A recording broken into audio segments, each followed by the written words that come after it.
This bill was proposed to be an amendment that made it to the Florida State Constitution to provide state elections for the purpose of electing our educational commissioners rather than have them appointed. The effects of this would require them to hold it require these commissioners to be held to a higher standard. Um, the financial impacts of this would expand and influence the responsibilities of the position without um, allowing them any type of compensation.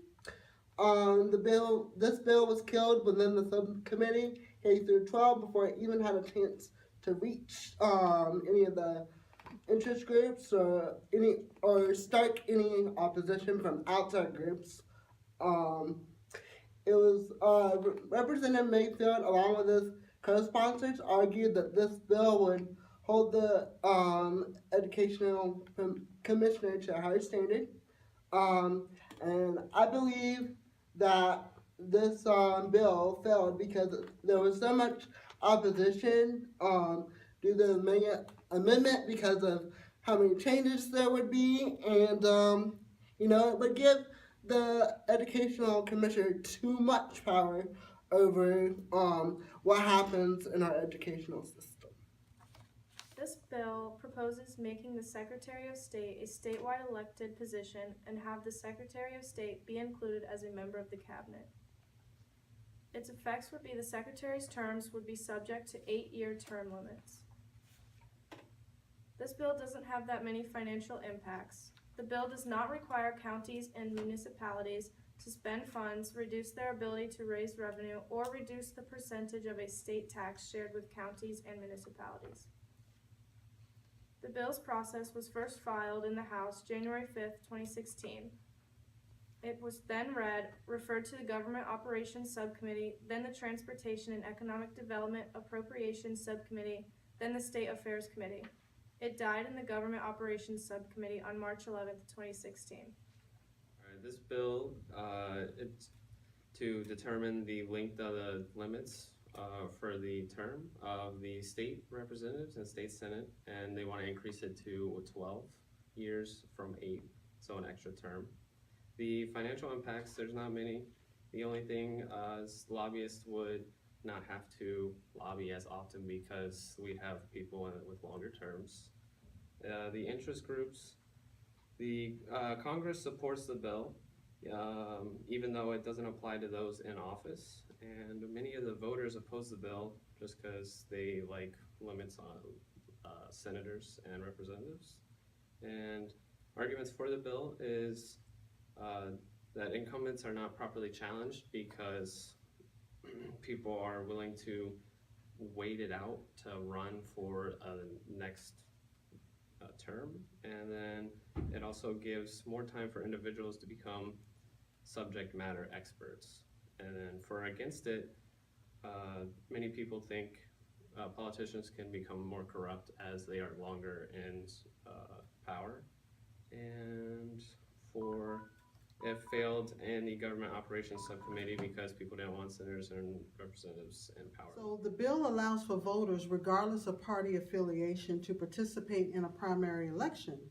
And some of the pros are increased voter participation, allows voters to make independent choices, and build consensus that the electorate process is not splintered or undermined by the presence of multiple political parties.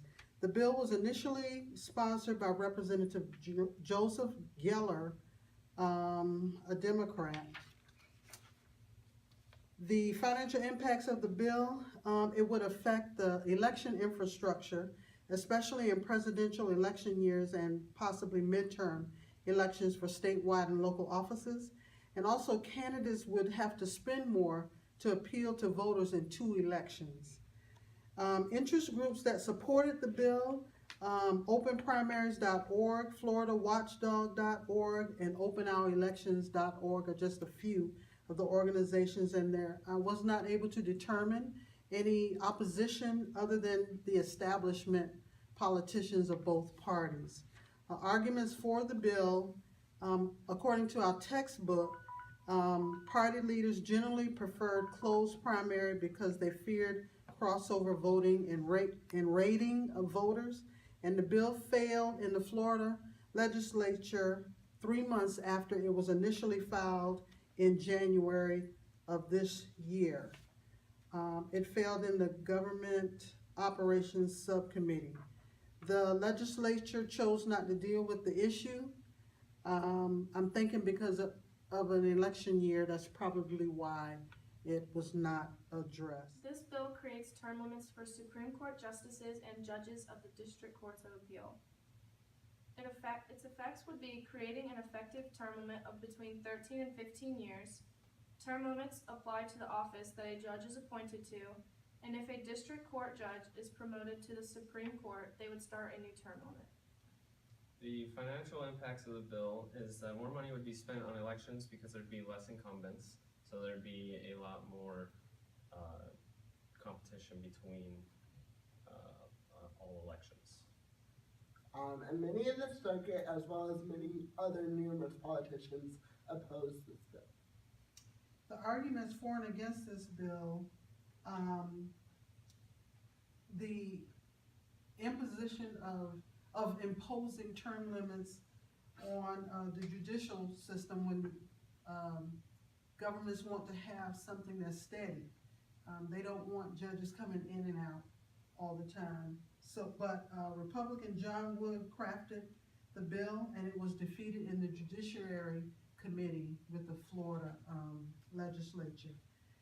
Now, it did not become law, again, because it failed in the Judicial Committee.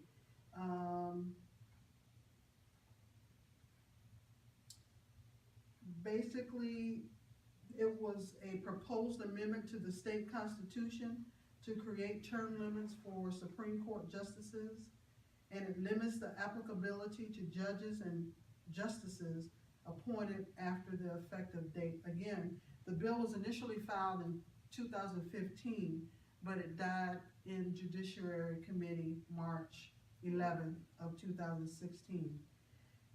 Analyze whether there is a common theme to how the legislature dealt with the issue. The separation of powers created by the U.S. Constitution and the Florida Constitution guarantees proper checks and balances in government. This sacred document is currently under attack by proposed state legislation that seeks to establish term limits for Florida Supreme Court justices and appellate judges. This is a bad idea that is politically motivated and should be defeated, which it was.